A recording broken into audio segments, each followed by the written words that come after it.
Assalamualaikum warahmatullahi wabarakatuh. Perkenalkan, nama saya Rehan Abi Wahyu Ibrahim dengan NIM 130318428. Hari ini saya akan mempresentasikan hasil dari proses desain dari step 1 hingga step 9 dari beberapa pekan yang lalu dalam mata kuliah Interaksi Manusia dan Komputer. Pada hari ini saya akan menjelaskan secara singkat saja, dan untuk dokumen dari laporan saya ada di deskripsi dari video ini. Untuk step 1, memahami pengguna. Sebelum saya mendesain suatu UI, saya harus mengetahui dulu bagaimana keinginan dari pengguna, dan cara untuk mengetahuinya adalah saya menggunakan dengan cara wawancara. Metode wawancara yang saya gunakan adalah dengan cara semi terstruktur, di mana saya akan mencari poin-poin yang ingin saya ketahui terlebih dahulu, baru kemudian saya melemparkan pertanyaan kepada responden, dan berikut adalah poin-poin yang saya tanyakan. Selanjutnya, dari 3 orang responden yang saya tanyakan, saya dapatkan seorang persona, dan isinya adalah sebagai berikut. Kemudian step 2 dan 3, memahami fungsi bisnis dan memahami prinsip desain UI. Berikut adalah proses bisnis yang saya dapatkan untuk bagian pelajar, dan berikut untuk desain proses bisnis untuk pengajar. Dan berikut adalah requirement yang saya dapatkan dari persona. Dan berikut adalah mental model mulai dari kuliah, tugas kuis, forum, hingga misi dan tantangan yang saya dapatkan dari persona untuk memenuhi semua keinginan dari persona. Kemudian berikut adalah HTA. HTA di sini mungkin kurang jelas, linknya akan saya bagikan di deskripsi video ini.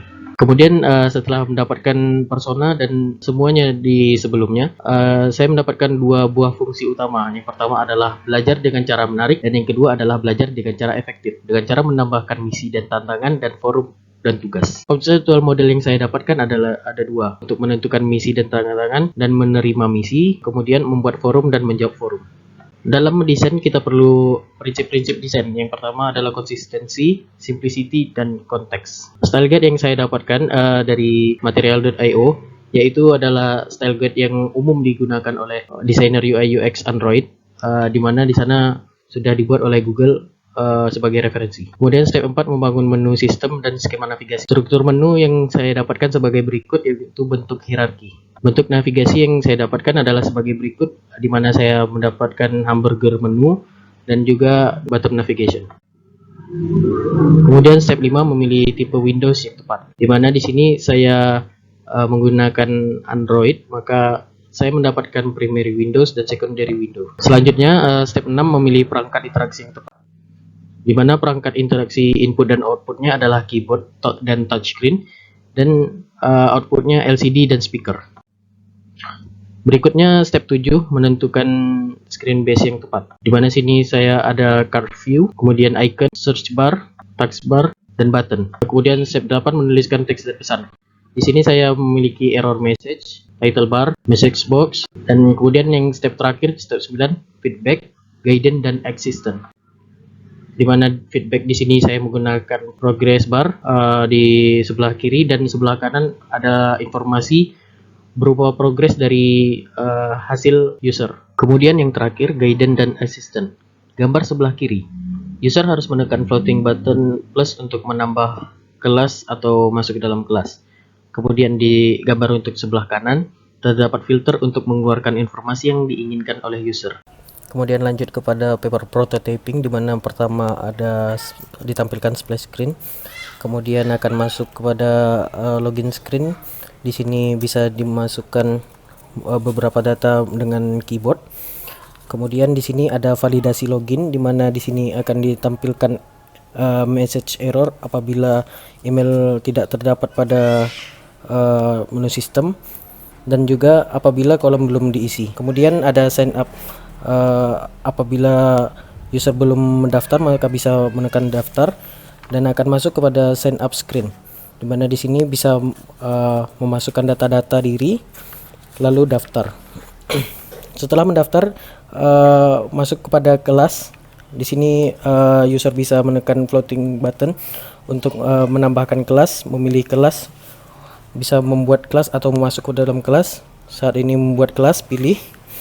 Kemudian dia bisa memasukkan data diri dengan keyboard, kemudian buat kelas.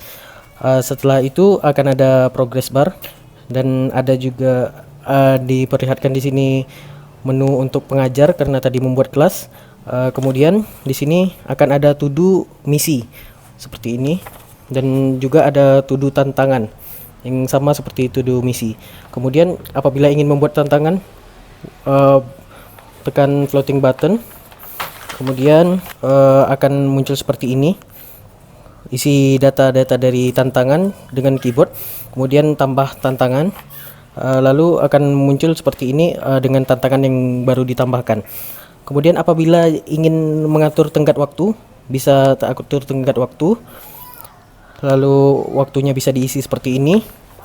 Kemudian apabila dia ingin keluar lagi, kemudian ke forum. Di sini tampilan forumnya, ada forum, pemilik forum bisa dibagikan maupun sukai, atau ingin menambahkan forum di floating button lagi, dan akan tampil seperti ini, ngisi semuanya dengan keyboard lalu kirim, dan beginilah contoh dari forumnya. Nah, di sini ada list untuk hamburger menu, dan menunya seperti ini. Ya, langsung masuk ke kelas. Untuk masuk ke dalam kelasnya pemilik kelas atau membuat kelas, masuk ke dalam kelas, lalu memasukkan kode-kode, kemudian ada progress bar lagi, kemudian masuk ke dalam kelas seperti ini, bisa di slide sebenarnya, dan bisa ke slide ke bawah maupun ke slide ke samping. Dan di sini ada kelas, di sebelah sini ada kelas, kemudian di sini ada forum anggota, dan menampilkan seluruh anggota yang ada dalam kelas tersebut. Selanjutnya, berikut adalah storyboard yang saya buat. Suatu ketika, Budi sedang belajar dengan menggunakan aplikasi pembelajaran online dari sekolahnya, karena baru saja diterapkan studi from home karena pandemi di negaranya. Namun ia merasa bosan karena tidak dapat berinteraksi dengan teman-temannya. Lokasi rumah yang berjauhan juga mempersulit ia dan teman-temannya untuk mengerjakan tugas kelompok. Sampai suatu ketika, Budi menemukan salah satu aplikasi pembelajaran yang ia dapat dari penyedia aplikasi di smartphone. Budi lalu mengajak guru dan teman-temannya untuk menggunakan aplikasi tersebut. Selain Budi dapat belajar dengan gurunya, kini Budi tidak merasa bosan karena mereka dapat membuat kelompok dan mengerjakan tantangan dari temannya. Sekian video dari saya. Apabila masih ada kekurangan, mohon dimaafkan. Assalamualaikum warahmatullahi wabarakatuh.